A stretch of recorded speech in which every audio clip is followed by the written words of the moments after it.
নির্বাচিত রাজনৈতিক সরকার ৫৩ বছরও সংস্কার করতে পারেনি কেন, প্রশ্ন রিজওয়ানার। রাজনৈতিক দলগুলোকে প্রতিপক্ষ না বাড়াতে অন্তর্বর্তী সরকারের উপদেষ্টাদের প্রতি আহ্বান মির্জা ফখরুলের। উত্তরাঞ্চলে কয়েক জেলায় বইছে মৃদু শৈত্যপ্রবাহ, ২০ ডিসেম্বরের পর বইবে সারা দেশে। রাজপথে যৌবনের মিছিলে আর থাকবেন না হেলাল হাফিজ, ভক্তকুলকে কষ্টের সাগরে ভাসিয়ে চলে গেলেন শূন্যতার ওপারে।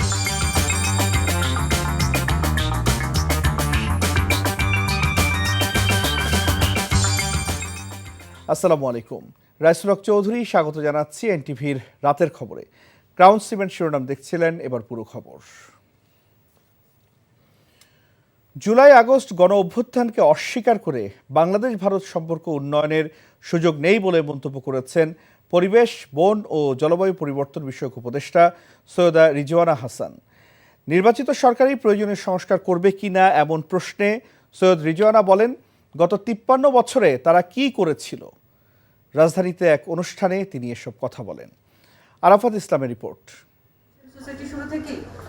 বাংলাদেশ ও ভারত উভয় দেশই পারস্পরিক সম্পর্ক উন্নয়ন করতে চায় উল্লেখ করে পরিবেশ, বন ও জলবায়ু পরিবর্তন উপদেষ্টা সৈয়দা রিজওয়ানা হাসান বলেন, দুই দেশের সম্পর্ক অকার্যকর নয়, যার প্রমাণ সেই দেশের পররাষ্ট্র সচিবের সাম্প্রতিক বাংলাদেশ সফর।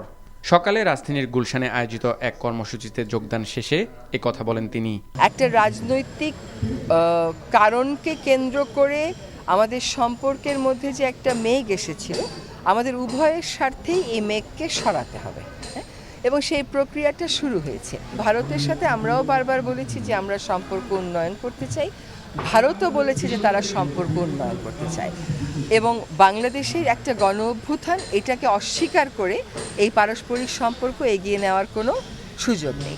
অন্তর্বর্তী সরকারের অন্যতম বড় প্রাধান্য নির্বাচন উল্লেখ করে রাজনৈতিক দলগুলোর উদ্দেশ্যে তিনি বলেন, নির্বাচন কত দূর এটা আমাদের সময়ের কথা যদি জিজ্ঞেস করেন, আমাদের মাননীয় প্রধান উপদেষ্টা নিজেই আপনাদেরকে জানাবেন। রাজনৈতিক দলেরা যে কথা বলছে যে তারা ছাড়া সমস্যার সমাধান করা সম্ভব না, তারা তাহলে ৫৩ বছর সমস্যার সমাধান করে নাই কেন? Would you please answer.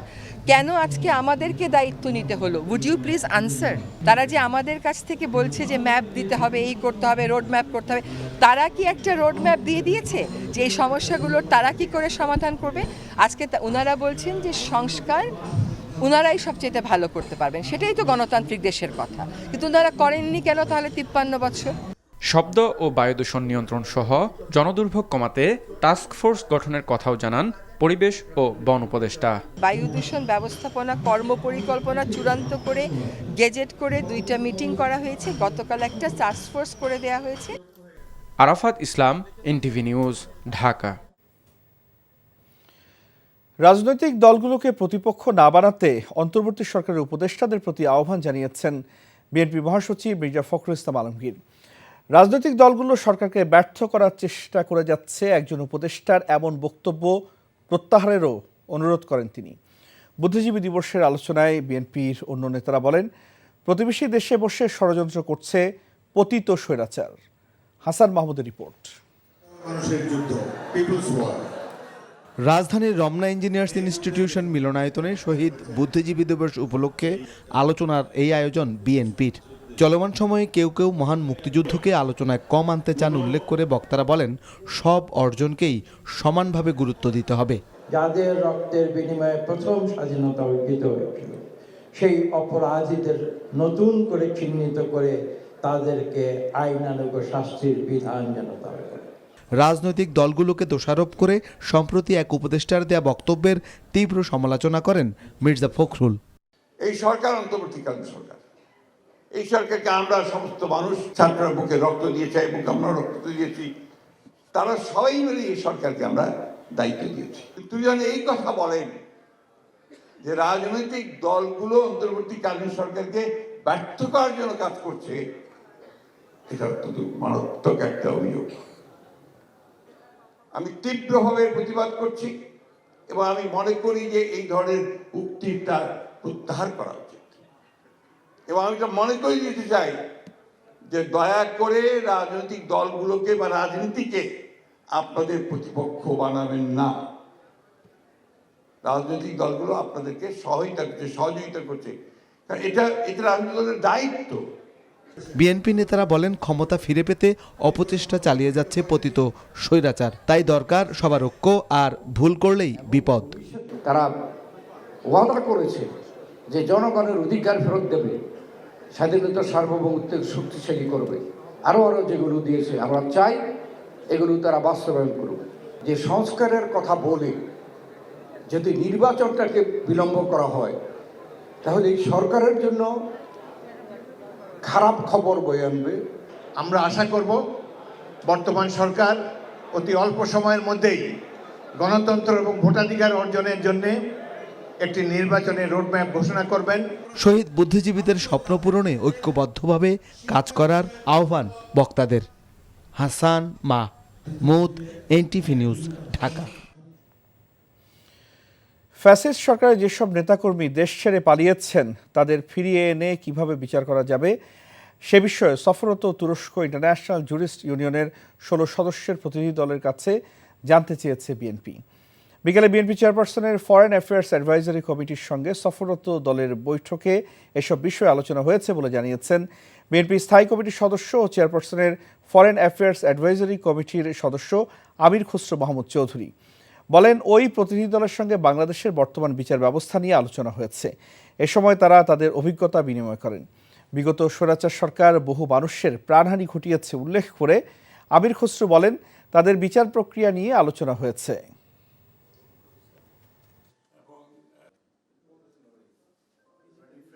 বাংলাদেশের যে ট্রানজিশন, এই যে স্বৈরাচার পালিয়ে যাওয়ার পরে এই অবস্থায় বাংলাদেশের বিচার ব্যবস্থা নিয়ে তাদের আলোচনাটা করেছে মূলত, এবং যারা যারা পালিয়ে গেছে দেশ থেকে তাদের ব্যাপারে আলাপ হয়েছে।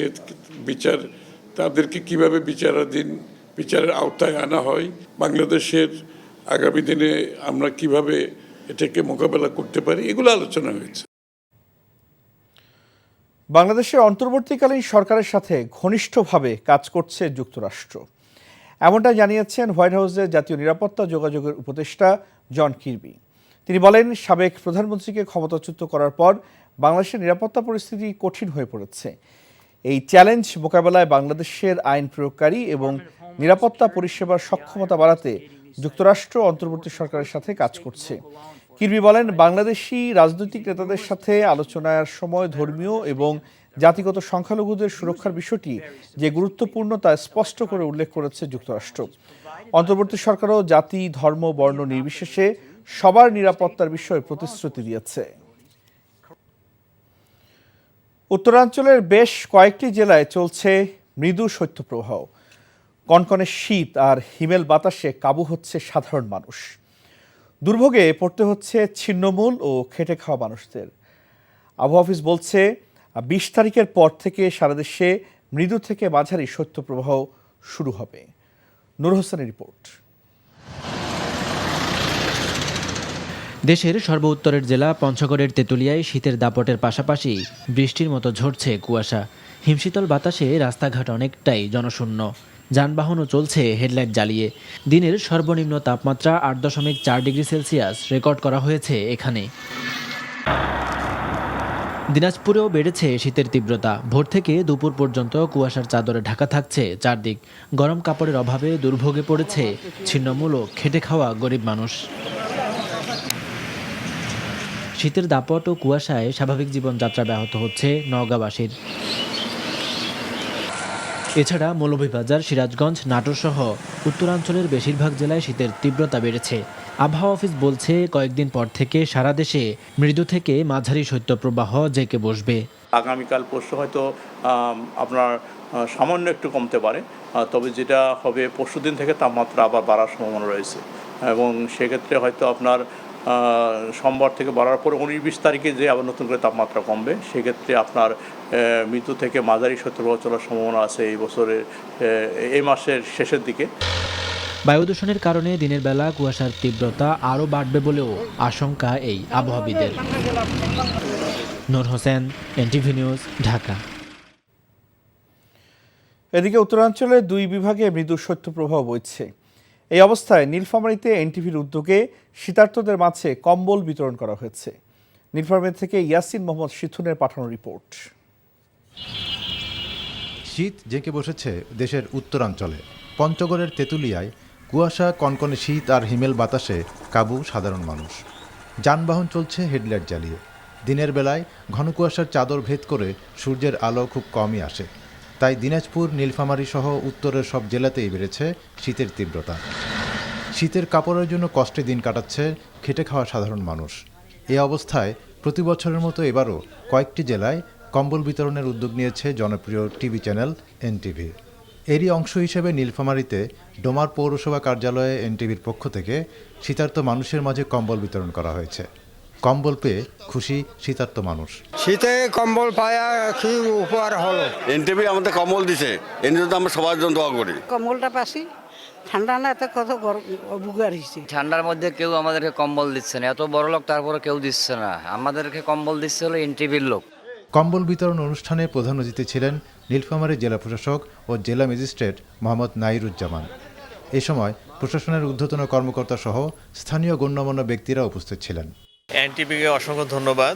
আমরা এই শীতের শুরুতে এনটিভি এরকম একটা উদ্যোগ নিয়েছে যে দুস্থদের বাছাই করে, বিশেষ করে 60 বয়স্কদের আপনারা বাছাই করেছেন এবং মহিলাদের বাছাই করেছেন, তাদেরকে শীতার্ত যে কম্বল দিলেন সেজন্য আপনাদের অসংখ্য ধন্যবাদ। এনটিভির মতো এমন মহৎ উদ্যোগে সরকারের পাশাপাশি সমাজের বিত্তবান ব্যক্তি ও সংগঠনকে এগিয়ে আসার আহ্বান জানিয়েছেন আগত অতিথিরা। NTV news desk. দখলদারিত্ব না থাকায় বদলে গেছে ঢাকা বিশ্ববিদ্যালয়ের চিরচেনা চিত্র। গেল 4 মাসে জোর করে কাউকে রাজনৈতিক কর্মসূচিতে নেওয়া হয়নি। বিলুপ্ত হয়েছে গণরুম, নেই গেস্ট রুমে শিক্ষার্থীদের নির্যাতনের ভয়াবহ সংস্কৃতি। যে কোনো মূল্যে এমন পরিবেশ অক্ষুণ্ণ রাখার প্রত্যাশা শিক্ষার্থীদের। ইতিবাচক রাজনীতির আশ্বাস দিচ্ছেন ছাত্রনেতারা। নূর হোসেনের আরেকটি রিপোর্ট, ক্যামেরায় ছিলেন রাজু আহমেদ রুবেল। কোটা সংস্কারের দাবিতে ঢাকা বিশ্ববিদ্যালয়ের এই চত্বরে জুলাই গণঅভ্যুত্থানের সূত্রপাত হয়। তারপর বহু সংগ্রাম আর ত্যাগের সাক্ষী হয় গোটা পৃথিবী। হাজারো শহীদের রক্তে বিধৌত হয় এদেশের মাটি। নতুন বাংলাদেশ পায় 18 কোটি মানুষ। তবে কতটা পরিবর্তন এসেছে এই ক্যাম্পাসে? আপনি যদি এখন মধুর ক্যান্টিনে যান, আপনি খুব একটা অ্যামেজিং দৃশ্য দেখতে পারবেন। সেটা হচ্ছে আপনি দেখতে পারবেন যে 3টা ছাত্র রাজনীতির অর্থাৎ 3টা দল 3 পাশে টেবিল নিয়ে তারা তাদের সদস্য সংগ্রহ করছে। একজন ছাত্র সে ফেসবুকের কোন পোস্টে গিয়ে রিয়াক্ট করতেছে, কোন পোস্টে গিয়ে কমেন্ট করতেছে, এগুলি অবজার্ভ করা হতো। এগুলো অবজার্ভ করে ফাইন্ড আউট করা হতো যে আসলে এই ছাত্রটা সে কোন মতাদর্শ লালন করে। একই সঙ্গে শিক্ষার্থীরা বলছেন, দীর্ঘদিন ক্ষমতাসীন ছাত্র সংগঠনের দখলদারিতে থাকা হলগুলো এখন অনেকটাই দখলমুক্ত। চলছে প্রশাসনের নিয়মে। একটা শিক্ষার্থী যখন হলে উঠতো তাকে নিয়মিত গেস্ট রুম করতে হতো, প্রোগ্রাম করতে হতো, এমনকি হল গেটে তাকে ভয় নিয়ে চলতে হতো যে কোন ভাই কোন দিক থেকে দেখে ফেলে। তবে ক্যান্টিনে খাবারের মানসহ বেশ কিছু ইস্যুতে এখনও অসন্তোষ আছে শিক্ষার্থীদের মাঝে, যে কারণে বিশ্ববিদ্যালয়ের ছাত্র রাজনীতির আমূল সংস্কার চান সাধারণ ছাত্রছাত্রী সহ ছাত্র সংগঠনের নেতাকর্মীরাও। ছাত্রলীগের গত 15.5 বছরের দখলদারিত্ব এবং একই সাথে একটি নেতিবাচক রাজনীতিকে বিলুপ্ত করে 21 শতক উপযোগী একটি মেধাভিত্তিক ছাত্র রাজনীতি বিনির্মাণ করার জন্য এবং সেখানে সাধারণ শিক্ষার্থীদের স্বার্থকে প্রাধান্য দিয়ে কাজ করতে বাংলাদেশ জাতীয়তাবাদী ছাত্রদল বদ্ধপরিকর। যদি ক্যাম্পাসে ছাত্র সংগঠনগুলো ফাংশন করতে হয় এবং আসলেই তাদের দীর্ঘমেয়াদে নিজেদের কথা ভাবতে হয়, ছাত্রদের কাছে নিজেদের গ্রহণযোগ্য করে তুলতে হয়, তাহলে আসলে ক্যাম্পাসের সমস্যাগুলো নিয়ে তাদের কাজ করতে হবে। শুধু দখলদারিত্ব নয়, সব অনিয়ম এবং সন্ত্রাসমুক্ত নিরাপদ ক্যাম্পাস গড়ে তুলতে শিক্ষার্থীদের পাশে থাকার প্রত্যয় ব্যক্ত করছেন ছাত্র সংগঠনগুলোর নেতারা। 15 বছরে একটা বড় প্রজন্ম তৈরি হয়ে গেছে, যে প্রজন্ম কোনো সময়ই ছাত্র রাজনীতির ভালো দিকটা দেখেনি। যৌক্তিক সংস্কার যেগুলো হওয়া দরকার, ছাত্র বান্ধব, এটা যদি না নিয়ে আসে তাহলে আমার মনে হয় যে ছাত্র শিবিরের মতো একটা ছাত্র সংগঠন বা 2-4টা ছাত্র সংগঠনই পুরো ছাত্র জনতার ভিতরের ভয়টাকে দূর করতে খুব একটা পারবে বলে আমার মনে হয় না। সৌহার্দ্য, সহনশীলতা সহ ভিন্নমত গ্রহণ করার মানসিকতা নিয়ে সুস্থ ধারার রাজনৈতিক চর্চার মধ্য দিয়ে শিক্ষার সুষ্ঠু পরিবেশ তৈরি হবে এমন প্রত্যাশা শিক্ষার্থীদের। নূর হোসেন, এনটিভি নিউজ, ঢাকা।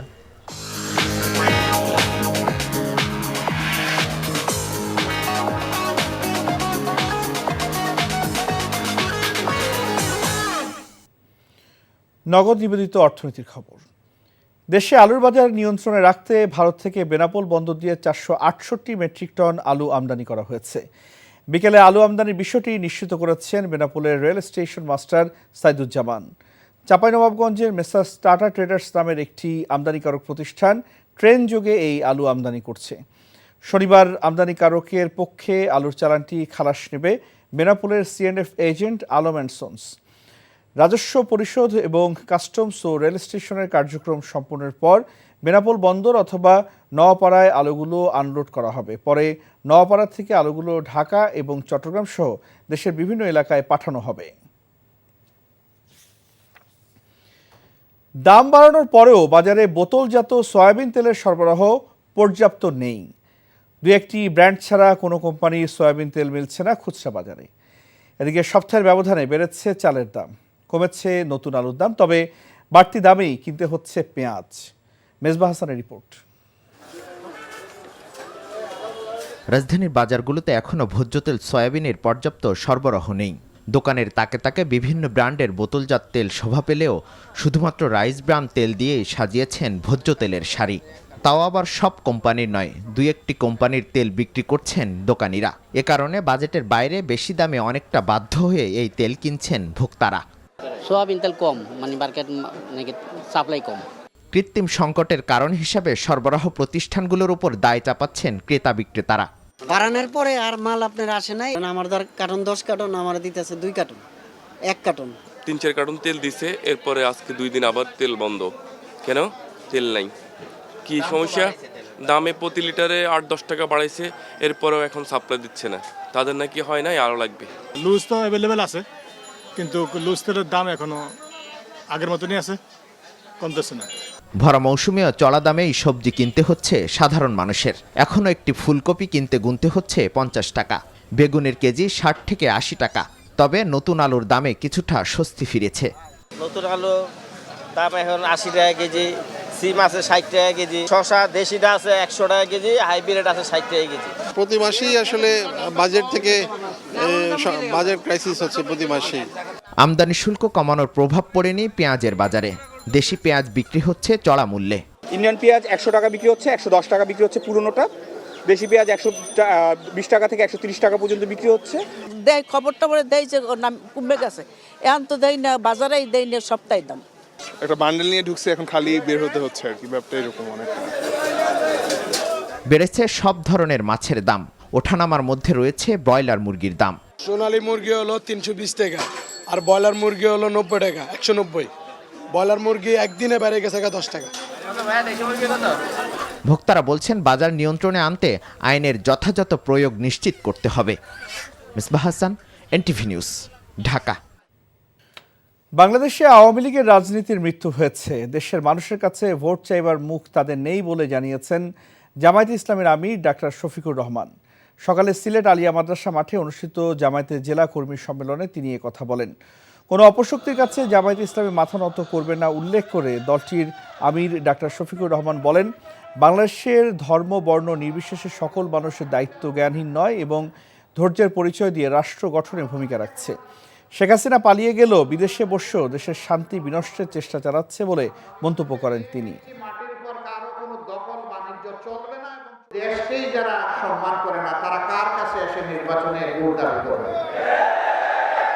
যারা জনগণের কেনা টাকায় অস্ত্র এবং গুলি জনগণের বুকের উপর চালিয়ে দেয় ক্ষমতায় থাকার জন্য, তারা কার কাছে ভোট চাইবে? যারা নিরীহ জনগণকে খুন করেছে, তাদের পরিবারের কাছে গিয়ে জিজ্ঞেস করুন তারা তাদের এই ধরনের রাজনীতি আর চায় কিনা, এই ধরনের আগ্রাসী দলকে আর রাজনীতিতে দেখতে চায় কিনা, তাদের কাছে গিয়ে দাঁড়ান। 24-এর চেতনাকে কাজে লাগিয়ে ঐক্যবদ্ধভাবে নতুন বাংলাদেশকে এগিয়ে নেওয়ার আহ্বান জানিয়েছেন জাতীয় নাগরিক কমিটির মুখ্য সংগঠক সার্জিস আলম। সকালে রাজধানীর কাকরাইলে ডিপ্লোমা ইঞ্জিনিয়ার্স ইনস্টিটিউশনে চাঁপাইনবাবগঞ্জ ফোরামের উদ্যোগে আয়োজিত প্রীতি সমাবেশে এই আহ্বান জানান তিনি। এ সময় তিনি বলেন, বাংলাদেশের মানুষ জুলাই আগস্ট স্মৃতি ভুলে যেতে শুরু করেছে। ফ্যাসিস্ট হাসিনার নামে স্লোগান হয়, বিদেশে পালিয়ে থেকেও সমাবেশে যোগ দেয় বলেও মন্তব্য করেন তিনি। আর এখনও জুলাই আগস্টের অভ্যুত্থানের পরে চাঁদাবাজি তদবির বাণিজ্য চলছে অভিযোগ করে বলেন, নিজ স্বার্থের বাইরে গিয়ে দেশ পুনর্গঠনে কাজ করতে হবে। বিগত সরকার আমলে স্বৈরাচার শেখ হাসিনা উত্তরের জনপদকেও বঞ্চিত করেছে বলে অভিযোগ করেন সার্জিস আলম। গণসংহতি আন্দোলনের প্রধান সমন্বয়কারী জোনায়েদ সাকি বলেছেন, কোনো অবস্থাতেই এই সরকারকে ব্যর্থ হতে দেয়া যাবে না। সন্ধ্যায় খুলনা প্রেসক্লাব মিলনায়তনে এক আলোচনা সভায় তিনি একথা বলেন। মনির চৌধুরী সোহেলের সভাপতিত্বে সমাবেশে প্রধান অতিথি জোনায়েদ সাকি সকল রাজনৈতিক দলের সদস্যদের নিয়ে সংস্কার এবং সমস্যা সমাধানের জাতীয় কাউন্সিল গঠন করার দাবি জানান।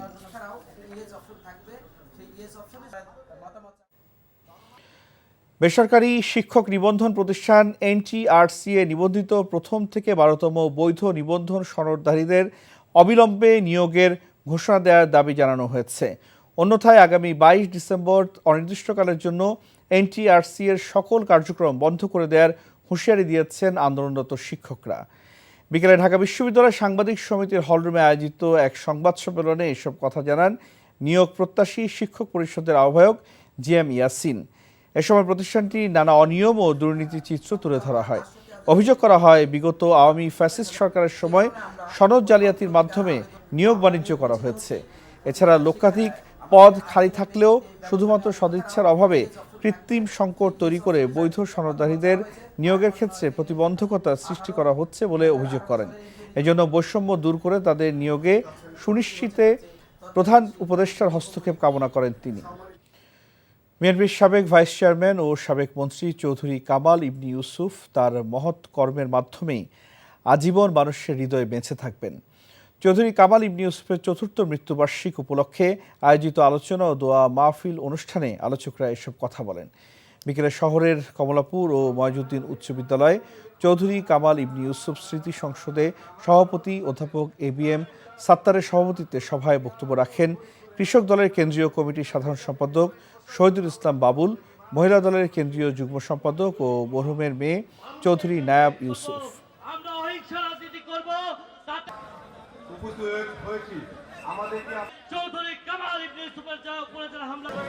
কামাল ইউসুফ এমন একটি জীবন গঠন করেছিলেন, হ্যাঁ তিনি জন্মেছিলেন জমিদারের ঘরে সোনার চামচ দিয়ে, কিন্তু তার জীবন আচার, তার চলন বলন, তার জীবন কোথাও তিনি জমিদার বা কোনো অহংকার কোনো কালেই আমরা তাকে দেখিনি। দীর্ঘ জীবন আমরা তার সাথে ব্যয় করেছি, কি চমৎকার একটা ভালোবাসাময় জীবন। মাতৃভাষা বাংলা নিয়ে দেশের সবচেয়ে বড় মেধাভিত্তিক TV reality show Ispahani Mirzapur Banglabid শতবর্ষের খুলনা বিভাগের বাছাই পর্ব অনুষ্ঠিত হয়েছে। খুলনা জেলা স্কুল প্রাঙ্গণে আয়োজিত বাছাই পর্বের প্রতিযোগিতায় অংশ নেয় সহস্রাধিক শিক্ষার্থী। প্রাথমিক বাছাই পর্ব শেষে চূড়ান্ত পর্বে ঢাকায় যাবার সুযোগ পেয়েছে খুলনা বিভাগের সেরা বাংলাবিদ। নতুন প্রজন্মের কাছে বাংলা সংস্কৃতি, শুদ্ধ বাংলা বানান ও ব্যবহার ছড়িয়ে দিতে ষষ্ঠবারের মতো ইস্পাহানী টি লিমিটেড আয়োজন করছে বাংলা প্রতিযোগিতা ইস্পাহানী মির্জাপুর বাংলাবিদ। বিচারক হিসেবে ছিলেন খুলনা বিশ্ববিদ্যালয়ের বাংলা বিভাগের সহযোগী অধ্যাপক মমিতা রায় এবং প্রথিতযশা আবৃত্তি শিল্পী মাহিদুল ইসলাম। পরে নির্বাচিতদের হাতে পুরস্কার তুলে দেওয়া হয়।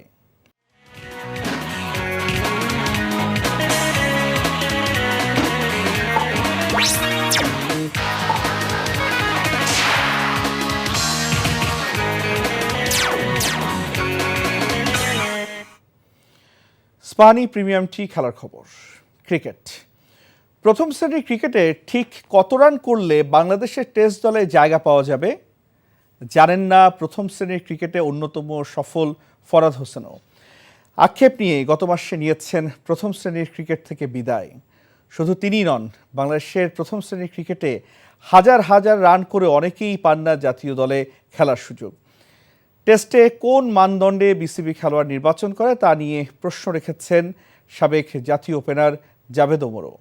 নীল মজুমদারের রিপোর্ট। 19 বছর 161 ম্যাচের ক্যারিয়ার, নামের পাশে 9065 রান। এত রান নিয়েও তাকে নিয়ে হয়নি কোনো আলোচনা, নির্বাচকরাও রেখেছিলেন বিবেচনার বাইরে। চলতি জাতীয় ক্রিকেট লিগ দিয়ে প্রথম শ্রেণীর ক্রিকেটকে বিদায় জানানো ফরহাদ হোসেনের ঘরোয়া ক্যারিয়ার তাই যেন এক রহস্য। একই গল্প যেন ঘরোয়া ক্রিকেটে বাকি 4 সেরা রান সংগ্রাহকের বেলাতেও। টেস্ট ক্রিকেটের সুযোগ পাওয়ার মানদণ্ড হিসাবে প্রথম শ্রেণীর ক্রিকেটকে ধরা হলো হাজার হাজার রান করেও যাতে দলে সুযোগ পাননি এই ব্যাটাররা। এই সুযোগ না পাওয়ার উত্তর জানান না ফরহাদ ইমরুলরা। আসলেই আক্ষেপ অবশ্যই থাকবে, কারণ আমি যখন ক্রিকেট খেলা শুরু করছি বা যখন ভালো খেলা শুরু করছি তখন আমি আসলে চিন্তা করছি যে আমি টপ লেভেলে ক্রিকেট খেলবো। আমার কাছে মনে হয় যে বাইরের দেশে যদি এরকম রান করে চোখ বন্ধ করে তারা ন্যাশনাল টিমে খেলে। তাই আমি জানি না আসলে কিসের জন্য আমি আসলে ন্যাশনাল টিমে নাই। এটা আমারও অনেক সময় প্রশ্ন হয় যে আমি কেন ন্যাশনাল টিমে আমি ডাক পাইনি। জাতীয় দলে খেলা বর্তমান খেলোয়াড়দের মধ্যে গড় ও রানের দিক দিয়ে এগিয়ে মোমিনুল, লিটন ও মুশফিক।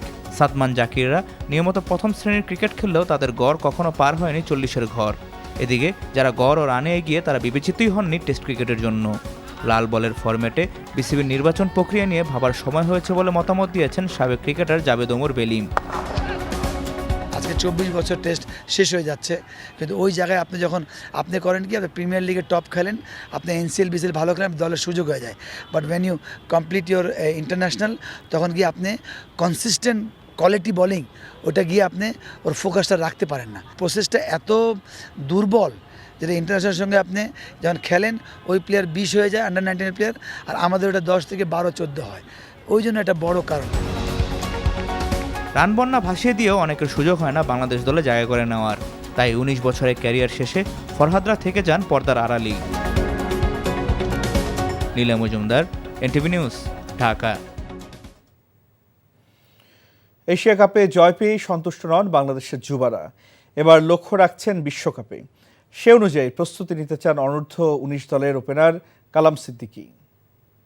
সিনিয়র যারা প্লেয়ার আছেন সবাই আমাদেরকে কংগ্রেচুলেশন জানিয়েছেন, আর সবাই আমাদেরকে সামনের টুর্নামেন্টগুলোর জন্য ভালো কিছু করার জন্য আহ্বান জানিয়েছেন। আমাদের যে কম্বিনেশন ছিল, আমরা একটা ফ্যামিলির মতো হলো, মানে নিজেদের টিমটাকে দেখেছি যে আমরা ভালো, সব খারাপ হোক ভালো হোক সবসময় একসাথে থাকার চেষ্টা করেছি। এটার জন্য আমরা ভালো একটা অ্যাচিভমেন্ট আনতে পারছি দেশের জন্য। এদিকে চ্যাম্পিয়ন্স ট্রফি মিরপুরের হোম অব ক্রিকেটে প্রদর্শনীতে রাখা হলেও একে ঘিরে কোনো রোমাঞ্চ দেখা যায়নি বোর্ড কর্তা ও ক্রিকেটারদের মধ্যে।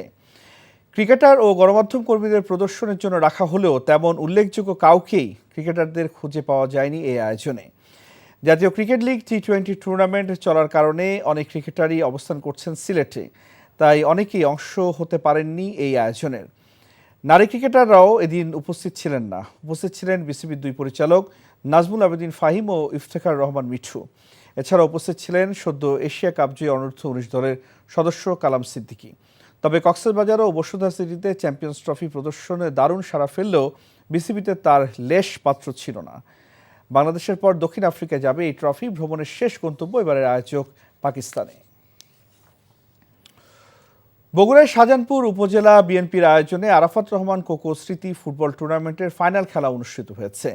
বিকেলে উপজেলার ডেমাজানি হাই স্কুল মাঠে এই ফাইনাল খেলা উদ্বোধন করেন জাতীয় ফুটবল দলের সাবেক অধিনায়ক ও ঢাকা উত্তর বিএনপির আহ্বায়ক মোহাম্মদ আমিনুল হক। খেলায় মাঝিরা ইউনিয়ন একাদশকে টাই ব্রেকারে হারিয়ে চ্যাম্পিয়ন হয় চুপিনগর ইউনিয়ন একাদশ। পরে বিজয়ী দলকে 1 লক্ষ টাকা ও ট্রফি এবং রানার আপ দলকে 50,000 টাকা ও ট্রফি তুলে দেন প্রধান অতিথি। এ সময় উপস্থিত ছিলেন জেলা বিএনপির সহসভাপতি ও গাবতলী উপজেলা বিএনপির সভাপতি মোর্শেদ মিল্টন সহ জেলা ও শাহজাহানপুর উপজেলা বিএনপির বিভিন্ন পর্যায়ের নেতৃবৃন্দ।